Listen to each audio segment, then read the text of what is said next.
Quotes. ಸರ್ಫಾ quotes. ಸರ್ಫಾ quotes ರವರ ಸುದೀರ್ಘ ಬಾಳಿಕೆಯ ಸುಂದರವೂ ಆದ ಜಲಾಧಾರಿತ ಪರಿಸರ ಸ್ನೇಹಿ ಪೇಂಟ್ಗಳನ್ನೇ ಬಳಸಿ. Surfa luxury emulsion paint, odourless, low VOC, good for health, good for earth. Surfa coats. ನಮ್ಮ ಮಲೆನಾಡು ಶಿವಮೊಗ್ಗದಲ್ಲಿ ತಯಾರಾದ dairy fresh ice cream, pure milk ಬಳಕೆ, ರಿಯಲ್ ಫ್ರೂಟ್ಸ್ ನ ನೈಜ ಸವಿ, ನ್ಯಾಚುರಲ್ ಕಲರ್ಸ್ ಮಾತ್ರ, ಯಾವುದೇ ಆಡೆಡ್ ಕಲರ್ಸ್ ಇಲ್ಲ. 15 ವರ್ಷಗಳ ನಂಬಿಕೆಯ ಸೇವೆ, ರುಚಿಯಲ್ಲಿ ಟೇಸ್ಟಿ, ಆರೋಗ್ಯದಲ್ಲಿ ಬೆಸ್ಟ್. ನಮ್ಮ ಊರಿನ ಹೆಮ್ಮೆ, ನಮ್ಮ ರುಚಿಯ ಆಯ್ಕೆ dairy fresh ice cream. Shivamogga ನಗರದ ಹಲವು ಸಮಸ್ಯೆಗಳನ್ನು ಪರಿಹರಿಸಲು ಆಗ್ರಹಿಸಿ ಮಹಾನಗರ ಪಾಲಿಕೆ ವಿರುದ್ಧ ರಾಷ್ಟ್ರಭಕ್ತರ ಬಳಗದ ವತಿಯಿಂದ ಪ್ರತಿಭಟನೆ ನಡೆಸಲಾಯಿತು. ಮಾಜಿ ಡಿಸಿಎಂ ಕೆಎಸ್ ಈಶ್ವರಪ್ಪ ನೇತೃತ್ವದಲ್ಲಿ ಆರಂಭವಾದ ಪ್ರತಿಭಟನಾ ಮೆರವಣಿಗೆ ಶಿವಮೊಗ್ಗ ನಗರದ ರಾಮಣ್ಣ ಷಷ್ಠಿ ಪಾರ್ಕ್ ಆವರಣದಿಂದ ಗಾಂಧಿ ಬಜಾರ್ ಮೂಲಕ ಮಹಾನಗರ ಪಾಲಿಕೆ ಆವರಣವನ್ನು ಪ್ರವೇಶ ಮಾಡಿತು. ಗಾಂಧಿ ಬಜಾರ್ ಮೂಲಕ ಹೂವಿನ ಮಾರುಕಟ್ಟೆ ಬಳಿ ಪ್ರತಿಭಟನಾ ಮೆರವಣಿಗೆ ಬರುತ್ತಿದ್ದ ಹಾಗೆ ಹೂವಿನ ವರ್ತಕರು ಮಾಜಿ ಡಿಸಿಎಂ ಕೆಎಸ್ ಈಶ್ವರಪ್ಪ ಹಾಗೂ ಯುವ ನಾಯಕ ಕೆಇ ಕಾಂತೇಶ್ ಅವರಿಗೆ ಹೂವಿನ ಹಾರ ಹಾಕುವ ಮೂಲಕ ಅಭಿನಂದನೆ ಸಲ್ಲಿಸಿದ್ದು ವಿಶೇಷವಾಗಿತ್ತು. ಪಾಲಿಕೆ ಆವರಣದಲ್ಲಿ ಪ್ರತಿಭಟನಾ ಮೆರವಣಿಗೆ ಉದ್ದೇಶಿಸಿ ಮಾತನಾಡಿದ ರಾಷ್ಟ್ರಭಕ್ತರ ಬಳಗದ ಪ್ರಮುಖರಾದ ಕೆಇ ಕಾಂತೇಶ್, ಮಾಜಿ ಡಿಸಿಎಂ ಕೆಎಸ್ ಈಶ್ವರಪ್ಪ ಇವರ ಹೋರಾಟದ ಫಲವಾಗಿ ಹೂವಿನ ಮಾರುಕಟ್ಟೆಯ 117 ವ್ಯಾಪಾರಸ್ಥರಿಗೆ ಮಳಿಗೆ ನೀಡುವಂತೆ ಆದೇಶ ನೀಡಲಾಗಿದೆ. ಆದರೆ ಇದುವರೆಗೆ ಮಳಿಗೆ ನೀಡದೆ ಇವರಿಗೆ ಅನ್ಯಾಯ ಮಾಡಲಾಗಿದೆ. ಇದ್ಯಾವುದನ್ನು ಹಂಚಿಕೆ ಮಾಡಲಾಗಿಲ್ಲ. ಗಾರ್ಡನ್ ಏರಿಯಾ, ಗಾಂಧಿನಗರ, ಖಾಸಗಿ ಬಸ್ ನಿಲ್ದಾಣದ ಪಕ್ಕದಲ್ಲಿ ನಿರ್ಮಾಣಗೊಂಡಿರುವ ವಾಣಿಜ್ಯ ಸಂಕೀರ್ಣದ ಕಾನೂನು ತೊಡಕನ್ನು ಸರಿಪಡಿಸಬೇಕು. ಬಾಕಿ ಉಳಿದ ವಾಣಿಜ್ಯ ಸಂಕೀರ್ಣದ ಮಳಿಗೆಗಳನ್ನು ಹಂಚಿಕೆ ಮಾಡಿ ಪಾಲಿಕೆಗೆ ಆಗುತ್ತಿರುವ ನಷ್ಟವನ್ನು ತಪ್ಪಿಸಬೇಕು. ಈ ಸ್ವತ್ತು ನೋಂದಣಿಯಲ್ಲಿ ಭಾರೀ ಭ್ರಷ್ಟಾಚಾರ ನಡೆಯುತ್ತಿದ್ದು, ಭ್ರಷ್ಟಾಚಾರದಲ್ಲಿ ತೊಡಗಿರುವ ಅಧಿಕಾರಿಗಳ ವಿರುದ್ಧ ತಕ್ಷಣ ಸೂಕ್ತ ಕ್ರಮ ಕೈಗೊಳ್ಳಬೇಕು ಮತ್ತು ವಸತಿ ರಹಿತ ಬಡವರಿಗಾಗಿಯೇ ಇರುವ ಆಶ್ರಯ ಯೋಜನೆಯಡಿ ಮನೆಗಳನ್ನು ವಿತರಿಸುವಂತೆ ಮಹಾನಗರ ಪಾಲಿಕೆ ಆಯುಕ್ತರನ್ನು ಕೆಇ ಕಾಂತೇಶ್ ಆಗ್ರಹಿಸಿದರು. ಒಂದು ಸಣ್ಣ ಬ್ರೇಕ್ ಮುಗಿಸಿ ಈಶ್ವರಪ್ಪ ಪುತ್ರ ಕೆಇ ಕಾಂತೇಶ್ ಏನ್ ಹೇಳಿದ್ರು ಕೇಳೋಣ ಬನ್ನಿ. ನಿಯಮಿತ ಸ್ತನ ಪರೀಕ್ಷೆಯಿಂದ ಸ್ತನ ಕ್ಯಾನ್ಸರ್ ಅನ್ನ ತಡೆಯಿರಿ. ಆರಂಭಿಕ ಹಂತದಲ್ಲಿ ಪತ್ತೆ ಹಚ್ಚಿದ್ರೆ ಕ್ಯಾನ್ಸರ್ ಅನ್ನ ಗುಣಪಡಿಸುವ ಸಾಧ್ಯತೆ ಹೆಚ್ಚು. ಸ್ತನ ಕ್ಯಾನ್ಸರ್ನ ಆರಂಭಿಕ ಪತ್ತೆಗಾಗಿ ಸ್ಕ್ಯಾನ್ ಮಾಡಿಸಿಕೊಳ್ಳಿ. ಸಂಪರ್ಕಿಸಿ ನಂಜಪ್ಪ ಆಸ್ಪತ್ರೆ, ಕುವೆಂಪು ರಸ್ತೆ, ಶಿವಮೊಗ್ಗ ಮತ್ತು ಮಾಗನೂರು ಬಸಪ್ಪ ರಸ್ತೆ, ದಾವಣಗೆರೆ. ದೂರವಾಣಿ ಸಂಖ್ಯೆ 081922601111 ಅಥವಾ 081822680000.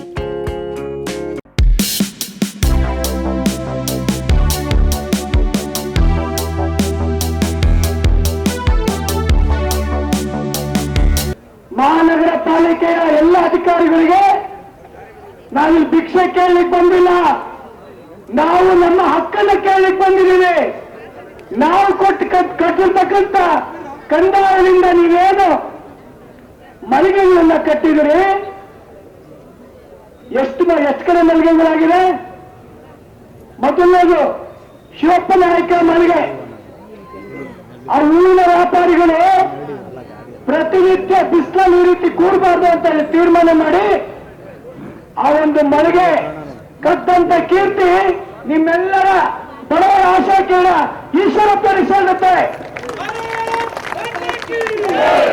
ಅದೇ ರೀತಿ ಗಾಂಧಿನಗರದಲ್ಲಿ 35 ಮಳಿಗೆ, ಸಾವರ್ಣ ರಸ್ತೆಯಲ್ಲಿ 98 ಮಳಿಗೆ, ಬಸ್ ಸ್ಟ್ಯಾಂಡ್ ಅಲ್ಲಿ 4 ಮಳಿಗೆ 2,000. ನಿನ್ನೆ ಎಲ್ಲ ಮೊನ್ನೆ ಒಂದು ರೀತಿ ಭಿಕ್ಷೆ ಹಾಕೋ ರೀತಿಯಲ್ಲಿ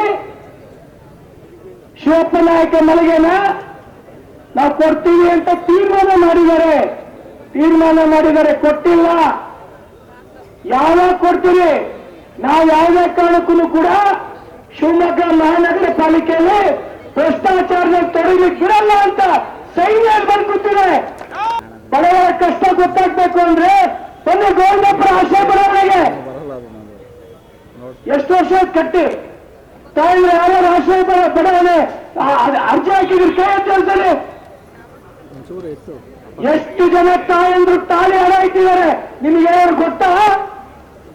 ಮಹಾನಗರ ಪಾಲಿಕೆ ಅಧಿಕಾರಿಗಳನ್ನ ಕೇಳ್ತಾನೆ, ಜಮೀರ್ ಅಹಮದ್ ಅವರೇ ಶಿವಮೊಗ್ಗ ಬಂದ್ರಿ, ಹಾಲು ಕುಡಿದ್ರಿ. ಶಿವಮೊಗ್ಗದ ಜನ ನಾವು ಯಾವತ್ತೂ ಕೂಡ ವಿಷ ಹಾಕಲ್ಲ, ನಾವು ಯಾವತ್ತೂ ಕೂಡ ಹಾಲ ಕೊಡೋದು ಶಿವಮೊಗ್ಗ ನಗರದವರು. ಜಮೀರ್ ಅಹಮದ್ ಖಾನ್ ಅವ್ರಿಗೆ ತಾಕತ್ತಿದೆ. ಆ ಕೋಗಿಲಲ್ಲಿ ಏನು ಅಲ್ಲಿ ವಾಸ ಮಾಡ್ತಿದ್ರಲ್ಲ ಆ ಮನೆಗಳನ್ನ ಅವ್ರಿಗೆ ಕೊಡ್ಲಿ ನೋಡ, ಮುಸಲ್ಮಾನ್ರಿಗೆ ಕೊಡ್ಲಿ ನೋಡ, ತಾಕತ್ತ ಇದ್ರೆ ಅದೇ ತಾಕತ್ತನ್ನ ಶಿವಮೊಗ್ಗದಲ್ಲೂ ಕೂಡ ಆಶ್ರಯ ಬಡಾವಣೆ ಗೋವಿಂದಪುರದಲ್ಲಿ ಯಾರು ಬಡವ ಮನೆ ಕಟ್ಟಿದ್ದಾರೆ ಅವ್ರಿಗೂ ಕೊಡಿ ಸ್ವಾಮಿ. ಅದೇ ತಾಕತ್ತು ಇವ್ರಿಗೂ ತೋರಿಸಿ.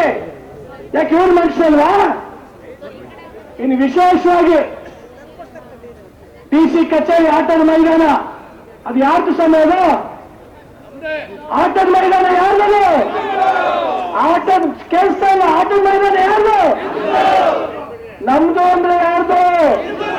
ನಮ್ದು ಅಂದ್ರೆ ಯಾರ್ದು? ಆಟದ ಮೈದಾನ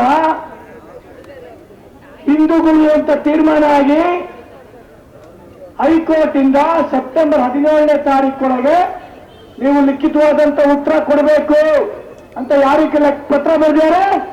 ಮಹಾನಗರ ಪಾಲಿಕೆ ಕಮಿಷನ್ಗೆ ಬರೆದಿದ್ದಾರೆ. ಸೆಪ್ಟೆಂಬರ್ ಮುಗಿದು ಎಷ್ಟು ವರ್ಷ, ಎಷ್ಟು ತಿಂಗಳಾಯ್ತು?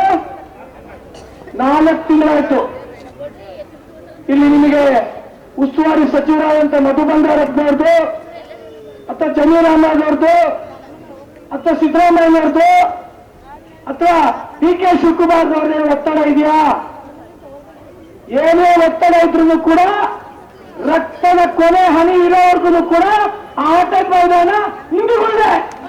ಯಾರಿಗೂ ಕೂಡ ಬದುಕುವಂತ ವ್ಯವಸ್ಥೆ ಆಗಲ್ಲ. ಹಾಗಾಗಿ ಆದಷ್ಟು ಬೇಗ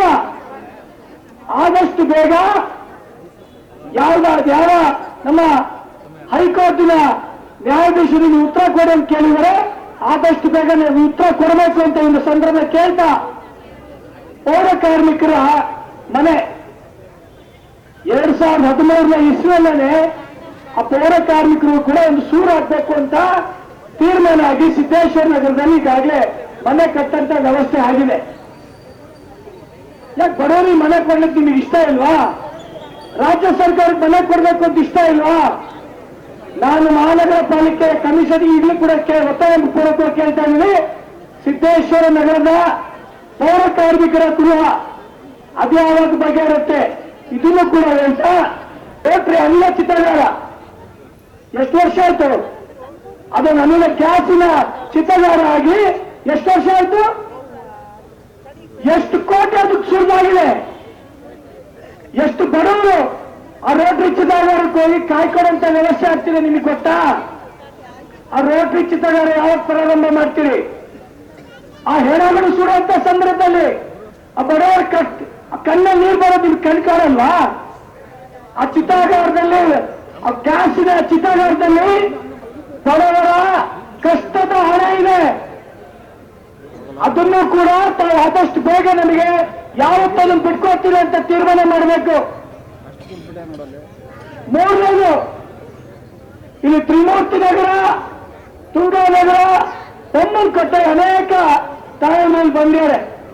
35-40 ವರ್ಷಗಳಿಂದ ಆ ಮನೆಗಳಲ್ಲಿ ವಾಸ ಮಾಡ್ತಾ ಇದ್ದಾರೆ. ಹಕ್ಕುಪತ್ರ ಕೊಡಬೇಕು ಅಂತ ಅನೇಕ ವರ್ಷಗಳ ಅವರ ಹೋರಾಟ ಇವತ್ತು ರಾಷ್ಟ್ರಭಕ್ತ ಬಲಗಳಿಂದ ಕೇವಲ ಸಾಂಕೇತಿಕವಾಗಿ ನಾವೆಲ್ಲರೂ ಕೂಡ ಬಂದಿದ್ದೀವಿ. ಆ ಹಕ್ಕುಪತ್ರ ನೀವು ಯಾವಾಗ ಕೊಡ್ತೀರಿ? ಇದರ ತೀರ್ಮಾನ ಕೂಡ ಮಹಾನಗರ ಪಾಲಿಕೆಯ ಕಮಿಷನರ್ ಹೇಳಬೇಕು. ಮಹಾನಗರ ಪಾಲಿಕೆ ಕಮಿಷನರ್ ಬಂದು ಈ ಒಂದು ಮನೆಯ ಸ್ವೀಕರಿಸಿ ಉತ್ತರ ಕೊಡಬೇಕು ಸಂದರ್ಭ ಕೇಳ್ಕೊಳ್ಳೋಕೆ ಇಷ್ಟಪಡ್ತೇನೆ.